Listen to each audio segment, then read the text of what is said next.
Good evening and happy Wednesday, and welcome back to Health Plus Weekly.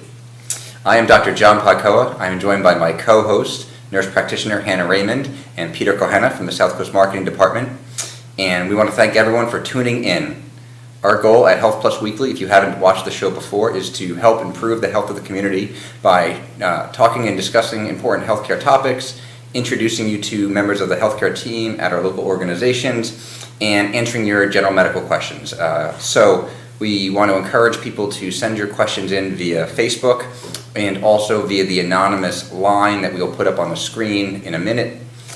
Tonight we're welcoming Dr. Kevin Gendro, a local family practice physician in the area, so you can send questions regarding pediatrics and adult medicine into us as we talk about the show. Kevin, thanks for coming on. Thanks for having me. We are kind of the theme of the show, and periodically we'll be doing a physician spotlight, kind of profiling some of the new doctors in the area, and certainly primary care doctors, so people can get to know you and kind of learn about what your interests in medicine are. And along that same line, we are going to profile actually Hannah Raymond, our own nurse practitioner on the show. We have a great kind of video kind of talking about, and introducing you to Hannah. So Josh, if we could tee that up first so people can know a bit more about our co-host. Thank you. There's the clinical aspect of it, the clinical knowledge, which is our responsibility to have a handle on, and you have to have a commitment to kind of lifetime learning. You're never done, it's never ending, and that's what I enjoy.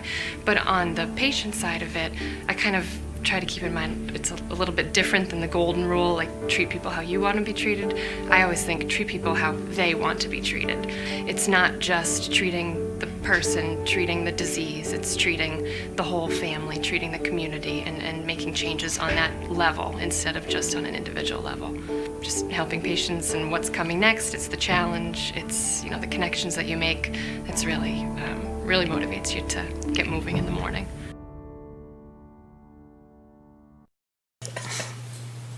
Nice job on the video, Hannah. Thank you. So, Kevin, you were born and raised in the area, right? That's right. I was born at Charlton Hospital and raised in Fall River, Massachusetts, and it's really good to be back. That's great. Did you do your medical school locally, or did you kind of leave the state? So when I was 17, I went off to college at Boston University, so I stayed in state for that. And then I headed down to Temple Medical School in Philadelphia for my med school, which I know you went to. That's right, I forgot that you did, yeah. Temple Hospital for residency, right? Yes. And then up to Tufts for my residency. In family medicine? In family medicine, that's right. That's great. We have a lot to discuss, but one of the things I remember when we first met in terms of when you were coming down and interviewing here at Southcoast is you've written a children's book. Can That's you right. talk a little bit about that? I think that's different, and you kind How of... did that come about? Like, how did you get the idea for that? Yeah, so back in 2012, actually it was during medical school, I was inspired by my love of children and also my love of preventative medicine, and also one of my family members, my niece Sophia, who is absolutely obsessed with cookies, to write a book for kids ages 4 to 6 about healthy living. So both a healthy diet and staying active. And basically it's like a rhyming children's book, picture book for young kids. And how's it gone over? Like, first of all, had you written any other books before that, or? Honestly, I've always loved creative writing, and I had written books for kids that I just left on my laptop for years. Mm-hmm. I'd been doing it since high school, but I never actually sent them to a publisher until that moment. So I was excited to do that, and it was a topic that I was really passionate about. So Yeah. Do you share it with your pediatric patients now?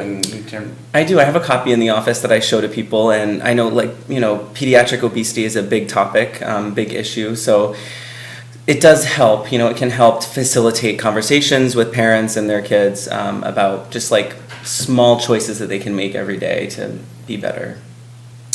And along the same lines, in terms of health and wellness, you are very successful regarding helping your patients kind of lose weight, talk about diet and nutrition, personally and professionally, correct? That's right. So I have firsthand experience losing weight. Basically, about a year and a half ago, I made the decision to switch to a very raw, natural, as clean as possible type diet, where I primarily eat fruits, veggies, chicken, turkey, fish, and that's about it. So I minimize all of my processed foods, and I'm able to tell my patients firsthand about like the importance of basically natural raw eating. Do you cook the food, or is it you can just name all the ingredients in it in terms of the type of diet you follow? Is that Right, so I try to eat as raw as possible, especially when it comes to fruits and vegetables. I try to eat like as uncooked and raw as possible, but I do actually cook things. I use like olive oil and balsamic to make certain dishes with chicken and fish and turkey. So the main thing is just minimizing like processed carbohydrates. So Okay. I've essentially eliminated anything that's been through a factory, like chips, crackers, breads, things like that. anything in a box or a bag? Anything in a box or a bag. So is that the same approach that you take with your patients as well when you're kind of offering up your advice to them for weight loss, like between the children's book and your kind of eating habits, like small steps and Right. yeah. So what, like if somebody came in not knowing where to start, what would you suggest to them? I think one of the biggest places to start is like motivation. So what motivates you? What can motivate you to lose weight? For some people, it's like I need to be better to take care of my sick spouse, or I really don't want to see what happened to my mom happen to me. So some people have sick family members. Some people have cancer in the family, and they're realizing that everything that they're putting in their body is a choice. But sometimes you can have an illness like cancer that's not a choice. So I try to start with like giving up something major, like maybe choosing one food item to just give up completely. Because a lot of people do well with cold turkey, just like with smoking. You can cold turkey give up bread and actually do pretty well with it. So. Peter, you just kind of have been on your own little weight loss challenge, a new weight loss challenge. Journey. How are we doing here? Yeah, so school vacation this week, so I didn't get to do an official weigh-in. But So you I can't look lighter. I feel lighter. I know it's been going great. Again, I'm doing the OptiFast partial program, which is something that we offer at Southcoast Health. One of our registered dietitians will work with you to come up with a plan. You'll base a lot of it on the OptiFast products that they have, which is a shake or a bar. You can eat really like one main big meal a day, 700 calorie meal. And then the rest is kind of supplemented with the products. You want to shoot for about 1,500 calories a day. And so it's been about almost a month and a half for me now. And I think I'm probably around almost the 20-pound mark or somewhere great. between 15 and 20 pounds at this point, which is... Do you feel better? Yeah, I feel great. I mean, I had always been active anyways, and it was over the last like 6-7 months that I really started to gain some weight and to start to feel like I didn't want to feel, and so this has kind of helped me get back on track. If you need to lose like 20-30 pounds and you just kind of need a little kick to get you started, I think it's a really great way to go about doing it. And then what I found is by using my Fitbit and by tracking my calories and by tracking the amount of water that I drink, that I'm kind of building a foundation for some good habits so that when the program ends, I'll hopefully carry that on and always be mindful of my calorie intake and not go back to my old bad habits. Yeah. Kevin, you've lost a significant amount of weight via changing your diet, correct? That's right. So I lost a total of 120 pounds as of last week, and still losing. I'm getting close to my goal, which I'm excited about. So you must feel fantastic. Yeah, I feel a lot better. I have a lot more energy than I used to, Yeah. that's for sure. Hannah and I, as any of us do in primary care, see so many people who struggle with their weight. I mean, 2/3 of Americans are overweight or worse. I think patients, in my experience, I'm not sure about you guys, but they are, I think, relieved when we bring it up in a way and mention it. Because sometimes they want to bring it up with their doctors or nurse practitioners and they don't, and so they feel awkward about it. Or sometimes people are kind of shocked that we bring it up, but it's actually like a vital sign. It's an important component of many of the illnesses that you may or may not be suffering from. I remember when I was at Temple actually training, taking care of a woman who had high blood pressure, diabetes, knee, back pain, and her weight was kind of at the end of my problem list. But I was thinking about it one day. Like, most of her problems were caused by her weight or were weight-related illnesses, and that we should bring it to the top so that we can hopefully prevent, and improve. And once I made that switch in terms of talking with people, it became kind of more important. People are really, in your experience, when you're taking care of patients, are they happy to talk about it? They really are. They're like really receptive to it. And I often tell them, I was 300 pounds and I was just like you sitting in that chair and thinking about like just absolutely filled with anxiety thinking about what the doctor was going to say about my weight.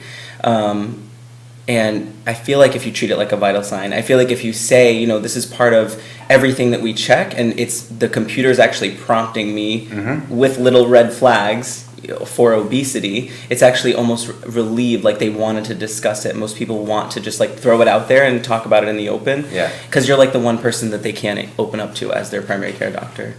Hannah, do you have a good experience with people?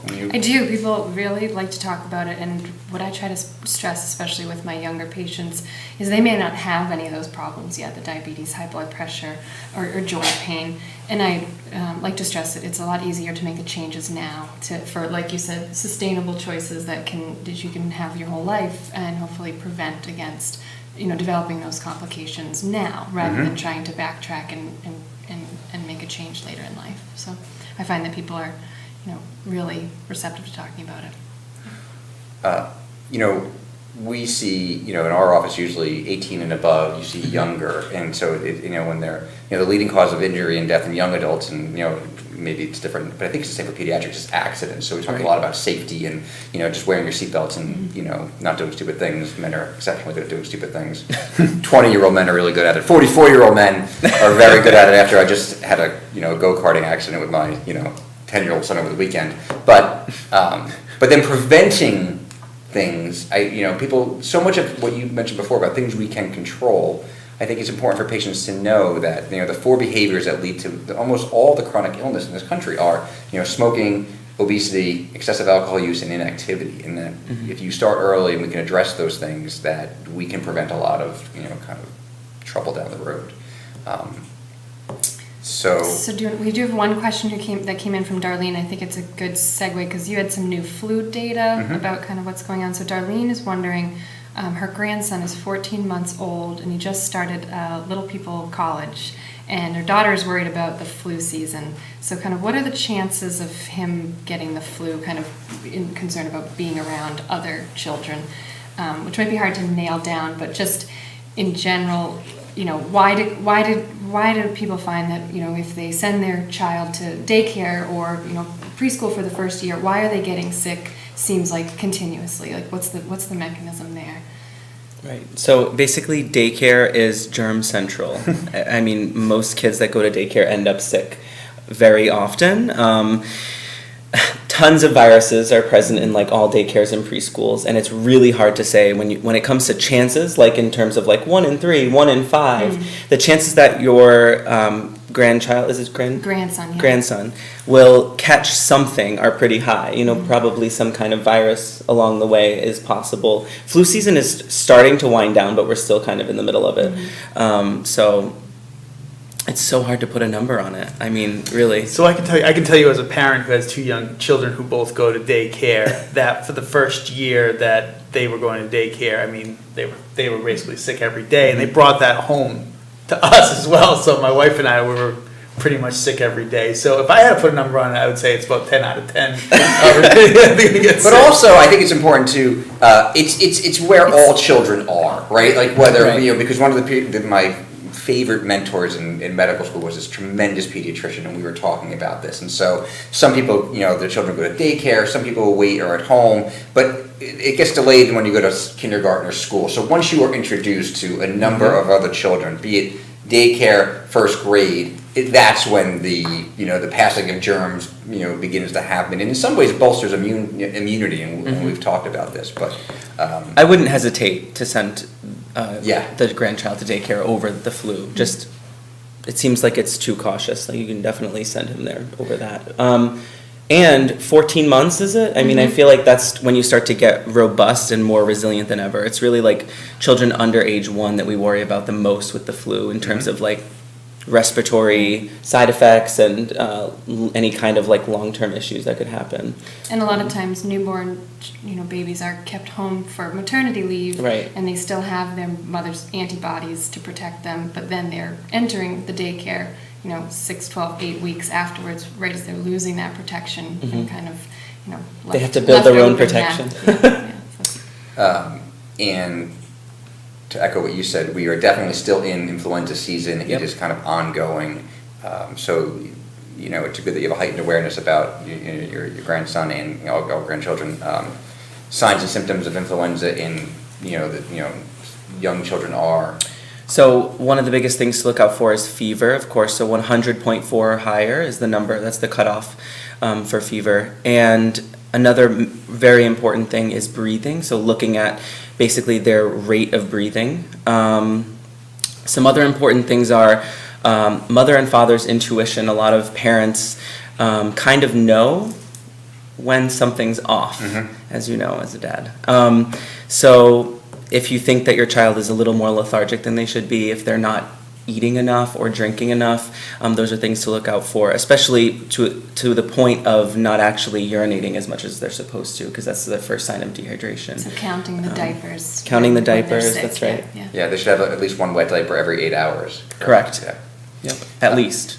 We learned that last week. So Yeah, Oh, Dr. oh, yeah, you had Dr. Julie you had a Edwards on. pediatrics. Yes, but we want to Every re-emphasize time it because it is really important, and when to worry is an important topic because we're not sure. When I was a doctor and had young children, it's scary. So for parents who have new children, it can be overwhelming in not knowing when to go. I think the other important thing to recognize influenza symptoms early is that because you can seek treatment and it can make a difference. So for adult influenza-like illnesses right now, if you have a cough, sore throat, fever, body aches, those are classic kind of influenza symptoms, and you should, one, seek care, and two, also make sure if you can make, you're not contaminating other people and kind of quarantining yourself, whether you're staying home from work, being around, or staying away from people who may be more vulnerable, such as children and the elderly.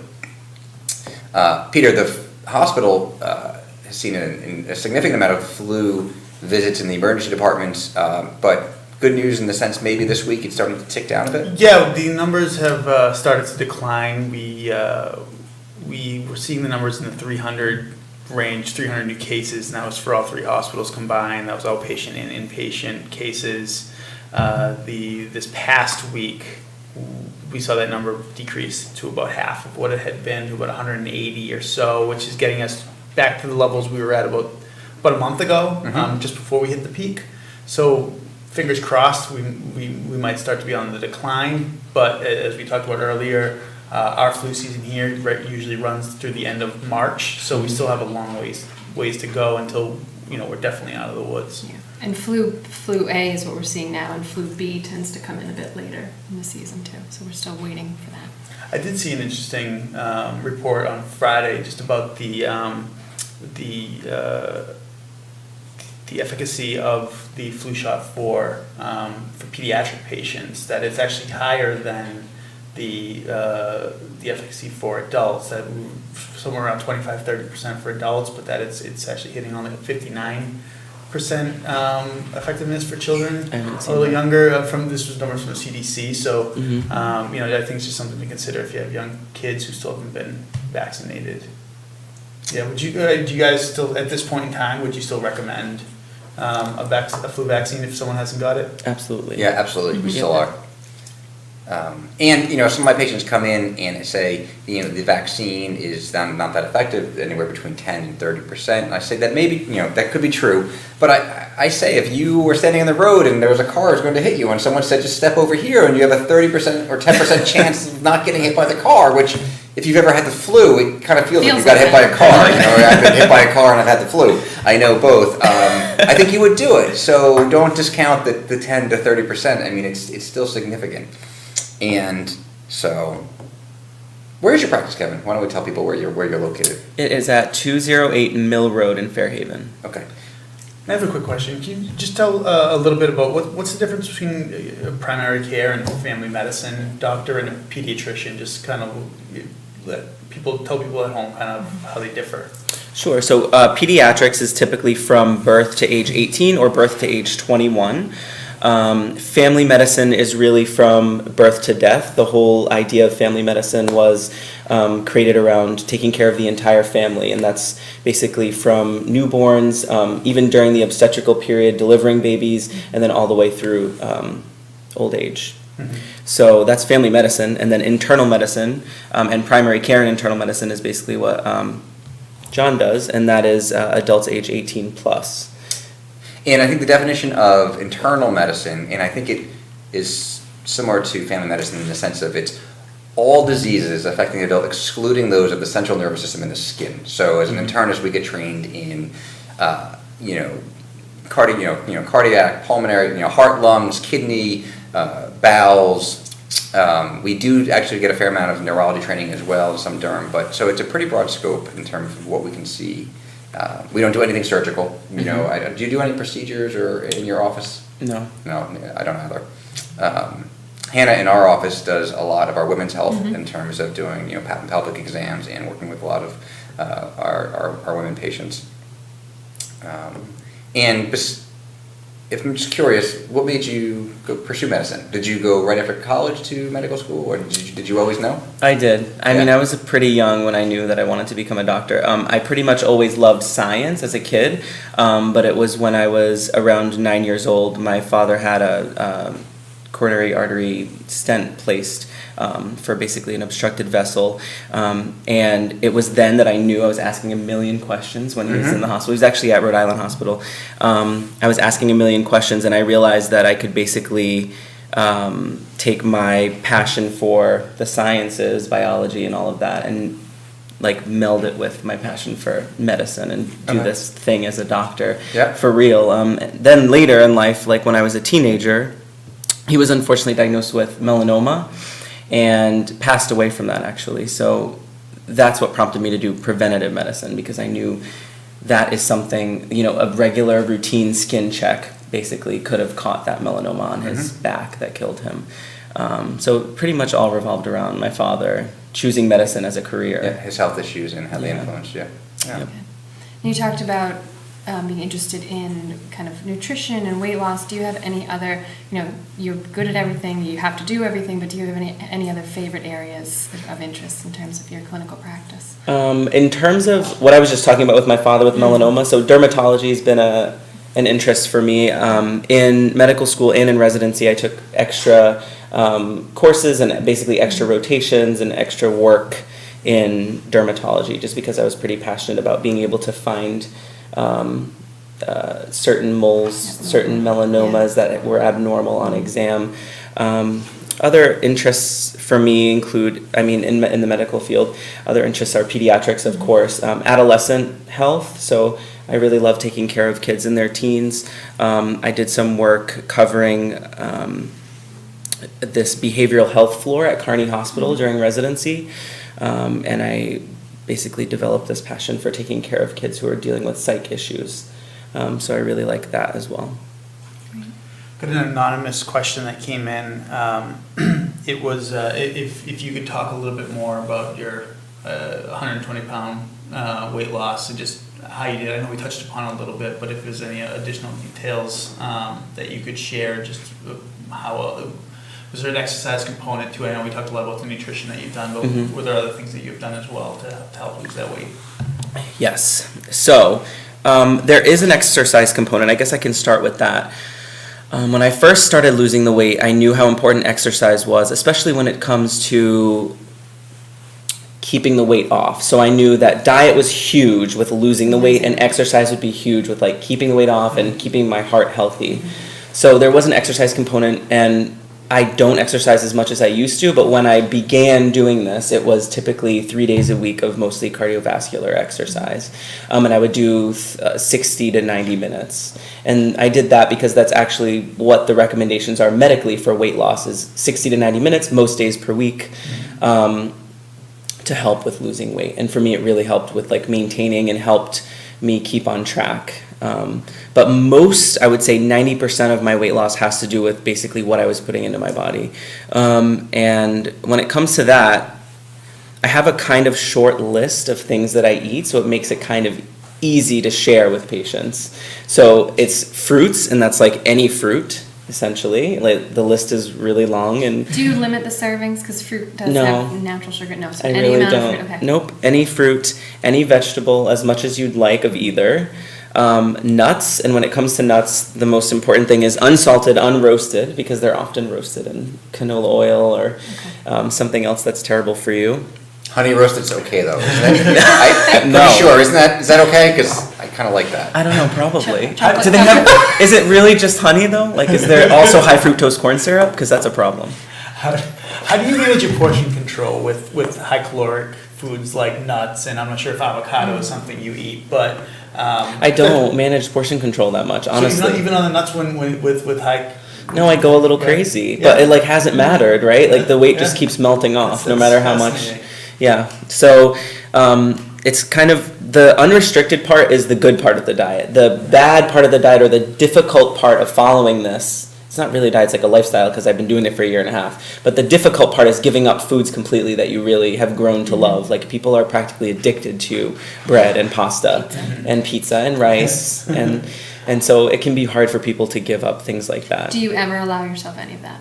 I do, like on my birthday, I had steak and bread, and I mean, I just get sick from it now though. My body is so used to eating clean that when I eat things like that, I actually get ill. I So do get you stay away nauseous. from red meat as well? Yeah, I try to. It seems like all of the studies and all of the data, the more they look into red meat, the more it's linked to colon cancer. So, and I tell patients that too, to try to limit it. Look at red meat like it's a cigarette.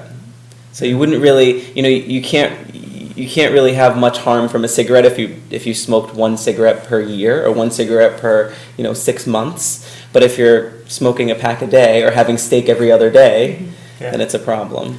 Yeah, it's funny that you mentioned colorectal cancer. I mean, we have colorectal cancer month coming up in March, and so I know that we've been starting to talk about the link between health and nutrition and colorectal cancer, and that high fatty foods, eating fatty foods has also been linked to colorectal cancer as well. So.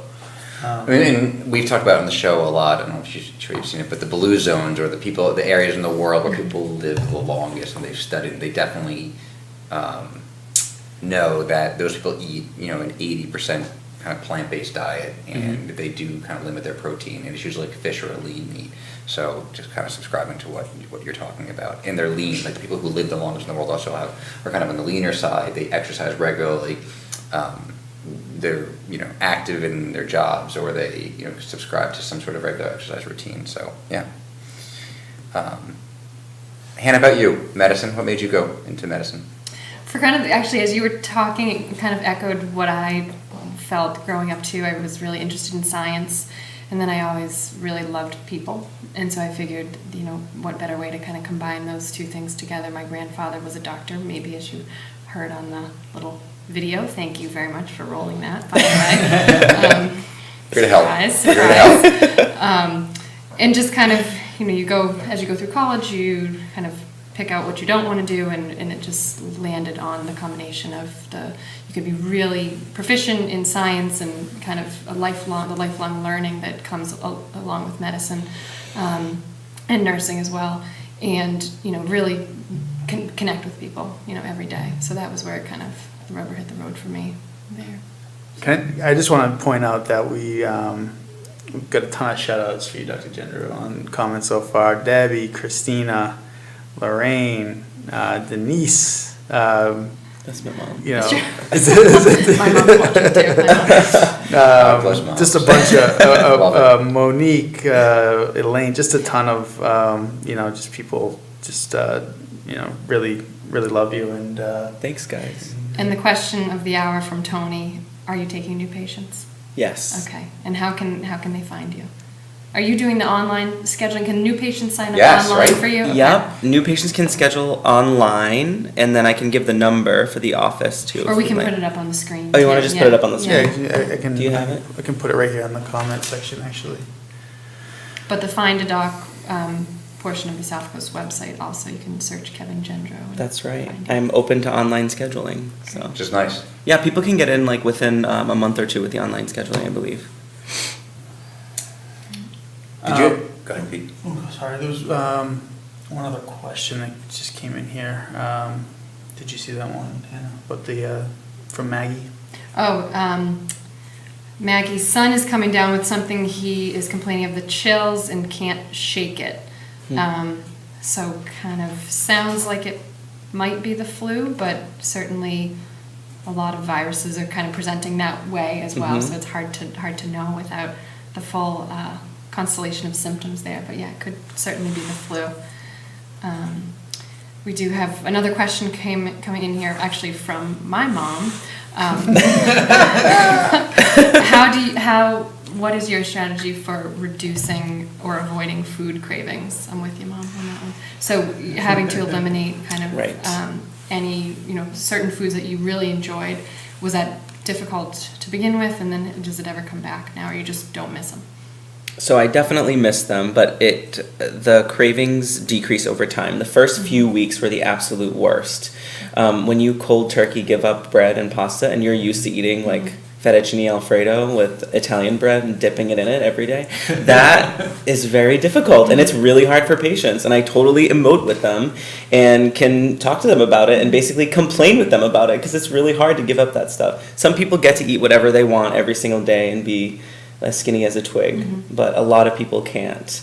So essentially, I have like tips and tricks for cravings. One of the most important things for me was black coffee. So I drink like cold brew coffee or black coffee to help sort of, especially in like the late morning hours if I start to get really hungry, or in the like early afternoon if you get that slump around 2 or 3 o'clock. I use tea, like black tea or green tea with nothing in it, or black coffee, which it took a little while to get used to, like a month or so to get used to. I do the same thing, coffee in the morning to help my craving and tea in the afternoon. I find it works great. Yeah, it works really well. And then if you're not limiting yourself when it comes to How much you're eating. how of much the like good fruit, stuff, vegetables, yeah. nuts, things like that. So I make my own trail mix, and I'll basically buy a ton of different raw, unsalted, unroasted nuts, and I'll put them all together and make like a big trail mix for the week. And then I put it in baggies or take it to work with me, and I can eat it like any time that I happen to get hungry.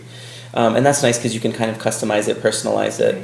Smoothies can also be really helpful, like non-fat Greek yogurt smoothies with any fruits or veggies that you like. You can sneak some spinach or kale in there without really tasting it. So, Question coming through on the text line here. This is to the panel. Anyone who'd like to answer this. Any opinion on treating chronic joint and muscle pain with alternative therapy, such as turmeric, tart cherry juice, kale, etc.? Anyone using any of those alternative? So I think the kind of the underlying thought there is those are all things that have been found to decrease inflammation kind of on a systemic level. I have seen a lot more people taking turmeric pills every day, and I haven't really, the jury's still kind of out. It's kind of hit or miss for people in terms of the efficacy there. I don't know if you guys have any other. I would worry, first to make sure, that you have searched for a reason why your joints hurt, depending on how old you are, young you are, to make sure that, there's been kind of a little bit of due diligence in terms of to make sure this isn't, God forbid, infectious. We live in like a really rich kind of in Lyme area, to make sure this isn't something like a rheumatoid arthritis, to make sure that this isn't, got a host of other things that may cause your joints to hurt. And if that's been excluded and you still hurt, which is we see really a lot, I think there are, so we're changing your diet, like Hannah, you talked about. I have had patients who have been successful in certain foods may or may not make them feel better. One of the diets that I talk with my patients about is the Whole30. And not to make this a diet show, but in removing certain foods about that, certain people feel better. Some people think limiting gluten may make them feel better. Some people may cut out processed sugars. Some other things so looking at your diet first, maybe. Sometimes dairy may do it. Supplements, what I always try to caution my patients on is that I think it's better to get the source of the supplement in the food naturally itself. It's better to eat it versus getting it through a pill. We often sometimes don't know what's in the supplement, so they're not a regulated industry, so there's a bit of concern for me with that. One over-the-counter supplement that I've found very effective for patients that is pretty benevolent, we don't know all of your medical history, but is glucosamine or chondroitin. It helps, I think, in a lot of our patients with chronic joint pain. It usually doesn't hurt in any way, so I think it's a safe thing to try. It takes about 4 to 6 weeks before it starts working, so that's one kind of thing I recommend. I don't know about you, but anything else to add there? No, I'm in agreement. I think turmeric actually has been anecdotally helpful for people who have inflammatory kind of conditions, but I agree that I'd rather have people add it to their diet and take out foods that we know are sort of like pro-inflammatory. So foods like dairy and foods like processed carbs, processed sugars, sometimes taking those things out really do help. And they help you like in terms of like weight loss as well, even if that's not your issue. We've talked about it on the show when we had the nutritionist on, Heather Haynes. It's Heather Haynes, right? Having a food diary and just pinpointing how you're eating, how it affects you overall, because it can be pretty, informative. So, Would you say, is it fair just to say that a lot of these alternative diets and alternative kind of remedies, there's just not a lot of scientific evidence to really say one way or the other if they're really effective? Is that why it's kind of hard to say definitively, because it's just not enough proof? I'd say so, and then also to your point that we don't really know, they're not regulated like a medication is, where we can kind of be sure of what's in it, and so we can be sure of what's, or not entirely in terms of like a placebo effect, but there could be like filler in the pills basically, because it's not regulated, so there's no way to know what percentage of that pill that you're taking is actually turmeric. It's better to just use it to cook with. And this is an interesting topic about primary care. One of the great things about primary care is we cover a host of topics, and we love that because we see a variety of things. One of the challenges with it is, though, we are not experts in like everything. So, to say, I don't know, because I'm sure there is a very good body of research regarding all different types of topics and alternative therapies that we certainly don't want to discount, in terms of. But so depending on who the person is and who the patient is, what kind of medical conditions they may not have, and then kind of match up with what they want to try, whether it's traditional medicine or non-traditional medicine, I think is the best fit. So, but I think it's worthwhile having a doctor or a nurse practitioner or someone who's open to have those discussions, and we certainly do in our office. Do you kind of keep what's your perspective on working with patients in terms of traditional and non-traditional medicine? Absolutely open to it. Yeah. Yeah. So we have a question from Christian, this is for you, Dr. Pakoa, talking about intermittent fasting, which is, I know, something that you've been kind of exploring yourself.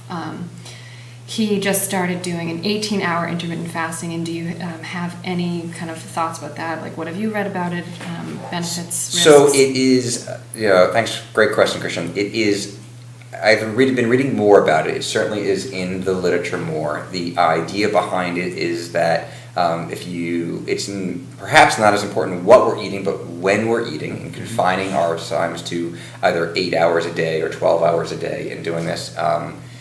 Again, I don't want to say I'm an expert in it, but the working theory is that it helps improve your insulin, which is what your body secretes when was part of the mechanism of digesting food. And too much insulin can lead to trouble, and too little can also in terms of resetting that. So some of what I've read in terms of being effective is either 12-hour every day kind of fasting for 12 hours every day, or every other day 18-hour fast. And people who this is not appropriate for, clearly like diabetics, it's not appropriate. People who are on chronic illnesses or on multiple medications have to check with their doctors first, and I kind of give other kind of chronic health conditions to look into it. But it is effective. I think I have actually tried it myself. It's interesting. I kind of subscribe to it, and I'm surprised about how good I feel in terms of not eating breakfast in the morning and waiting. I kind of do I rotate between like a 12 and 18 hour fast, and I feel really good. I like it. I often try different diets for my patients so I can speak to them. You know what I mean? My wife and I, when she was alive, we did Jenny Craig together because after our sons were born, she wanted to lose some post-baby weight, so we did Jenny Craig together. I've participated in Weight Watchers on the online app and different things. I've done my wife and I did the Whole30 again, and then I'm actually a vegetarian, kind of a vegan now for the most part in terms of. So, Christian, I've tried the intermittent fasting. I think it's worthwhile. You could look at it to make sure you're kind of doing it safely, but I think it definitely is, I think, an option for improving your health and also the way you eat. So I've done it myself as well. The last 40 or so maybe 40 or 50 pounds that I've lost are probably partially attributed to intermittent fasting. I've done a lot of research on it and agree wholeheartedly that it can be very helpful for a lot of patients. Of course, you have to check with your doctor first if you have like chronic illnesses, and diabetics have to check with their doctors first because of medications that they may take, and because the whole idea behind intermittent fasting has to do with insulin. It's very important as a, if you're a diabetic, to discuss that with your doctor. But I've done 16-hour fasts for the past few months, and it's been very helpful. And when I say 16-hour fast, basically it just means that I eat from the hours of 12 noon to 8 p.m. So I skip breakfast every morning, and this is just like a daily thing. I skip breakfast every morning, and I don't eat after 8. And it seems to be working really well. In terms of energy, it seems to be working well in terms of cravings, and I don't limit myself during the hours of 12 to 8 for food intake. Can I ask? I know if I skip a meal, I know that doesn't take long for me to start to get lightheaded or just feel off. Was that something that you early on in this fasting process that you had to kind of get past, that your body was just like used the food to? cravings. Yeah, food cravings, or like the Power blood sugar fluctuation that kind of can lead to, feeling off if you skip a meal. Is that part of the process of getting through that, or so most people find that if you skip breakfast, it's actually not that hard. Really? You're basically just delaying when you were going to eat. A lot of people force themselves to eat breakfast because they believe that that's an extremely healthy thing to do. Yeah. So they'll cook an egg in the morning or have some fruit because they think that they're supposed to. But what that will often do is cause them to be hungry again at 10 a.m. And it would have been easy for them to just wait until 11 because they weren't actually hungry. So it's really about like eating when you're hungry. By 12 noon every day, that's when I start to get really hungry. So it's perfect timing. It was probably just the first week or so that was difficult, waiting that long. We do have another question for you, Kevin, about do you do any special testing? Like if you're recommending like a plant-based diet for your patients, do you do any special testing like vitamin B12 levels, which might be lacking without any like animal-based products there? And so that's part one of the question. Do you do any special testing for people who are plant-based diet? I do special testing for plant-based diet. My diet is not actually plant-based. I don't think I finished listing the things that I eat earlier, but it does include lean meats, so poultry and fish. But if people are a vegan or vegetarian, I'm not sure about you, John, but I do check B12 levels because that's something that can be low over time. It takes a very long time to get depleted. It's like a 6 to 9 month period that it takes to get depleted in B12 after you get that out of your diet. But a lot of things are fortified now with vitamins. And then it's also very easy to replete with like a multivitamin or just a vitamin B complex. Right. Okay. And part two of that question, do you believe in treating people through diet as being as important as medications? Yes. Yes. I truly do think that. So I have like a list in my head, a running list of all of the diagnoses that I had prior to losing the weight. So when I was 300 pounds, I had high blood pressure, I had high cholesterol, I had prediabetes, plantar fasciitis, transaminitis, which is elevated liver levels, from fatty liver, basically. I'm trying to think if there was other things. I had joint pain. Probably not sleeping well. Fatigue, poor sleep. Basically, I was living on processed carbs and sugars. So I had just a host of medical issues. And honestly, all of them are gone. I don't take any medications. My hemoglobin A1C is perfect. My blood pressure is in the 1-teens. So all of those things that I listed were cured by weight loss. So I think it's a vital part of treating the patient. Question to the text line. Any more children's books planned for the future? This person, they have your first one, and the kids love it. So that's really sweet. Any more planned? Yes, I'm actually talking to publishers right now for a second book. It's about vaccines. So it's a very pro-vaccine book. Goes through all of the diseases like polio and like tetanus and why we would want a vaccine against these things. And I think that it can be very helpful to have this whimsical rhyming story that you could put in like a waiting room, because the parents sometimes need to be reminded why we're doing these shots and why we're sticking needles into their children. It's like to protect them and to protect other kids who can't protect themselves. So yeah, that's my latest. Love to have him back on when that book comes out, so that we can do a Yeah. vaccine show and we can get attacked by all the anti-vaccination. A question come in from Caitlin. Do you recommend cutting dairy out of your diet? Do you eat any dairy? So I do have some dairy. I have non-fat Greek yogurt and occasionally skim milk. So I have not cut it completely out of my diet. And occasional cheese. You have to live a little. So honestly, it's very hard to cut dairy completely. So I basically say sparing amounts of dairy. If you want to cut it out completely, then you can. I've had to keep small amounts in just for sanity purposes. That's one thing that I've never actually was able to just zero out. And important in terms of just as a kind of mostly a vegan myself, it's important that you can remove dairy, but you want calcium in your diet. So if you are removing dairy, we want to make sure that you get the recommended calcium via vegetable supplements in other ways, and depending on men and women when they're younger, but certainly for women post-menopausal, we want to make sure they're getting enough calcium and vitamin D to prevent osteoporosis. John, were there any other labs that you check in your vegan patients? Sorry. So I check usually in general with weight loss, but certainly with my patients who are going on a plant-based diet, I look B12. I usually check to make sure that they're not anemic. I like to see what their iron stores are, especially if they're cutting meat out, to get a sense of those factors first. And just kind of follow them. Another question through the text line. This is one that we definitely have got received before. It's they just want to know how would they know if their thyroid is off? Super common question. Hannah, usually. Yes, we think of it as the thermostat of your body, basically. Thyroid too low, you think of low energy levels, sometimes trouble losing weight.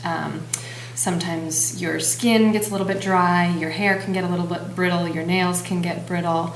When it's really low, you can have some type of neurological changes and just kind of feeling unwell. But people tend to, in terms of weight loss, I know we were talking about this the other day. That's the main complaint that people have is when they are having trouble losing weight, they would like their thyroid checked. And unfortunately, it's usually normal. Yeah. And if it's overactive, your thyroid, people tend to get, they can feel jittery. Sometimes they can get their heart races. Sometimes they sweat more than they used to. Sometimes we ask about heat or cold intolerance. So if you notice you are exceptionally more sensitive to room temperatures compared to other people, hair loss can happen either or if your thyroid is low or high. Actually, the symptoms can crisscross a bit too, so it's a bit confusing. But those are some of the hallmark symptoms. Another question to the text line. Tell me the best way to test for cortisol levels, blood or saliva. So we use blood, and generally, so the cortisol levels fluctuate kind of over the course of the 24-hour day. So we usually check a first morning cortisol level to kind of get a baseline for comparison there. I'm not super familiar with salivary testing of cortisol levels. Are you guys? I have never tested. So I have several patients who we've discovered are adrenally insufficient, and so signs and symptoms of adrenal insufficiency could be fatigue, could be if you're getting dizzy, and some other things. If you've been on steroids and taken off them recently, you could possibly think about that. Like Hannah said, testing in the morning. Usually, it's a kind of early morning blood test. My patients who I've seen endocrinology who kind of help specialize in the treatment of this, sometimes they will test, saliva, which is kind of outside our area of expertise, I think, but it's certainly, depending on the specialty, may check it as well. You'll have to tune back in when we have the endocrinologist. Yes, we look forward to having an endocrinologist on, yeah. And then there's, from the same person, just an additional question. I apologize. I'm trying to kind of figure out exactly what, what the crux of the question is, but it's questions about biotin, and is it a good supplement to use? That's about hair, skin, nails. So we see Yeah, this all it's really the time. popular. And we actually have had an interesting case that one of the other nurse practitioners that works with us. So biotin is a supplement that a lot of people take if they want to strengthen their nails, get stronger hair, kind of skin improvements. But we have found that it can actually throw off your thyroid function tests. If you're taking it, you can either be high or low. Kind of, it doesn't affect the actual thyroid level, but it affects the tests that we check to kind of determine whether your thyroid is high or low. So what we've started asking our patients is, if it's off, are you taking biotin, and just have them stop. And I think it has a pretty short half-life, meaning that it gets out of your system pretty quickly. So if it is off and you are taking it, it can be repeated kind of pretty soon after.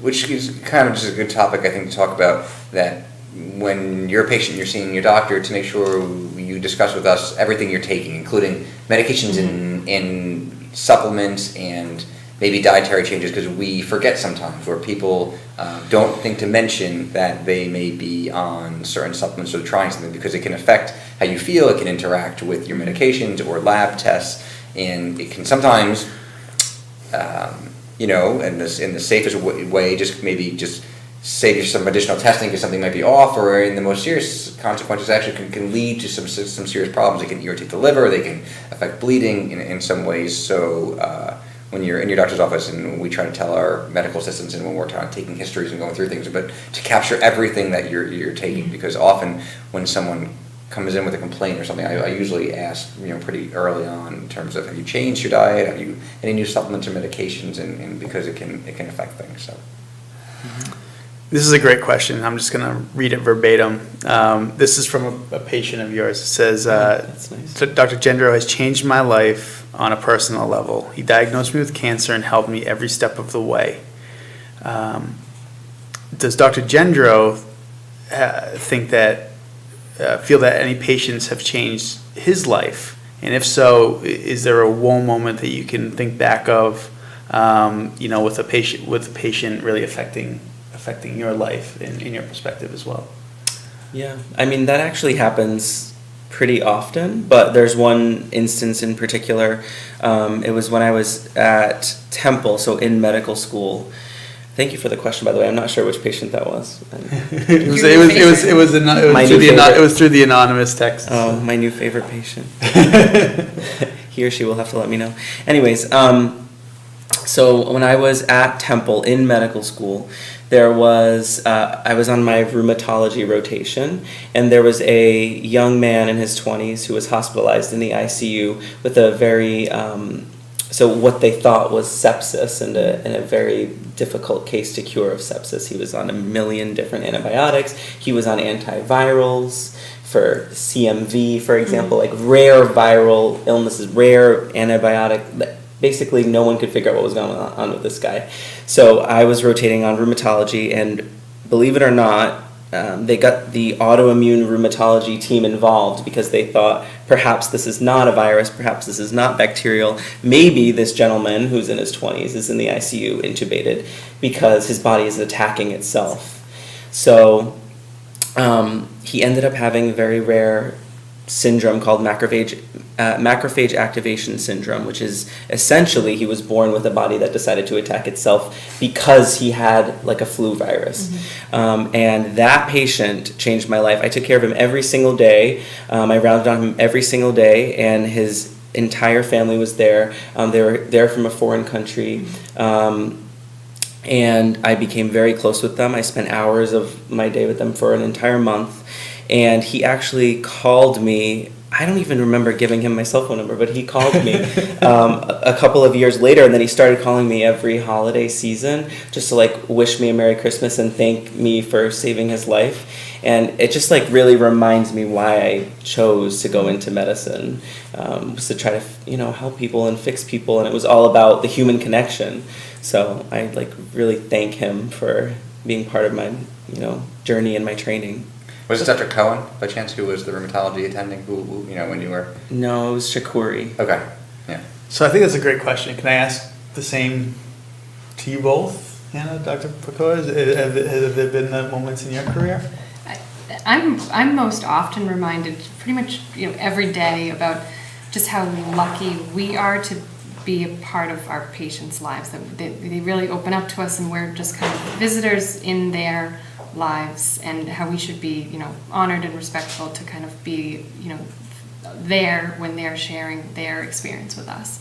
And just truly you don't know what everyone else is going through, and it's just affected how I've treated people kind of every day in my life. So Yeah, I feel the same way. I kind of went back to medical school when I was 27, and it's kind of a long story, but I was actually hit by a drunk driver when I was in college and kind of changed my perspective on it. My best friend was really injured, and I was just so impressed by the doctors who took care of him at the time. He was at Penn in Philadelphia, and I just thought they made a difference. Like, they were just doing something in a very granular kind of micro level to help him. And I just remember there was no doctors in my family. Might as well have been going to the moon. I did not love science. I wasn't one of those. I wasn't. I didn't take up until that time. I had taken a math or science class in college. I was a political science and journalism major, and it kind of changed my arc. And I graduated, and years later, my then girlfriend at the time decided to go back to school to pursue it,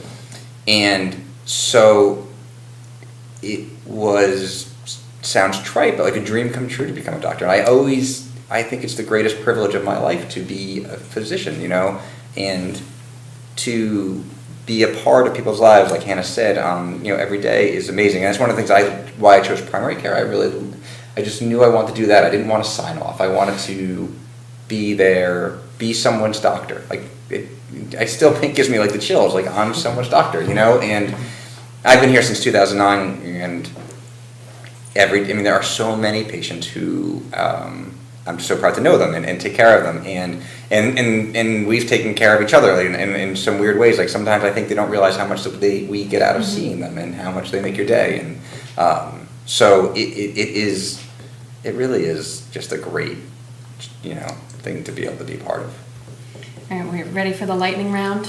This is where at the end of the show we take all the leftover questions that didn't fit in anywhere else. We have a question from June about your thoughts on the rising numbers of pediatric asthma in the urban area here. Are you seeing a lot of cases of asthma in your practice in the PD population? Honestly, I have not been in practice long enough in this area to have a trend, like, sort of in my mind of where this is going, or even been able to track it in the computer system that we use. But it is high. I mean, there's a lot of children with asthma. There's a lot of children with obesity, and these are two big things that we have to address every day as doctors who see children.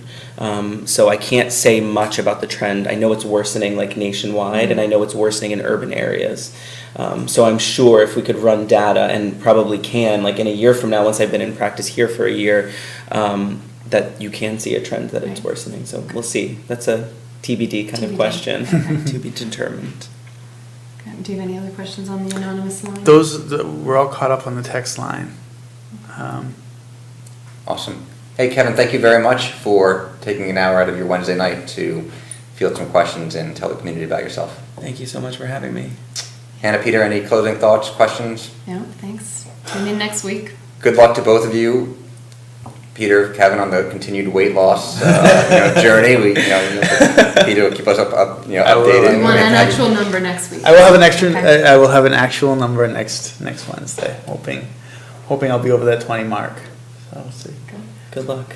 Thank you for everyone who tuned in. Thank you for everyone for sending the questions in. We will see you next week. Stay healthy, Southcoast. By the time I graduated high school, I think I was between 275 and 300. I had to buy my dress clothes at the Big and Tall store. Enough is enough. Southcoast Health gave me the tools, and here I am, with my health. And I was a 46 going into a 48, and now I'm a 30-inch waist. I'm living proof to show if you put the work in on anything that you can get what you want. Take impossible and throw it out of your vocabulary. I had 2 blockages. I had to have a catheterization, and told me that we needed to see a surgeon as soon as possible. Dr. G made me feel like I was his only person that he ever did surgery on. You don't have to go to Boston. You can come right here to Southcoast and get the best treatment. I said to him, Dr. G, I guess I'm going to fall in love with you. He says, I know I'm going to touch your heart.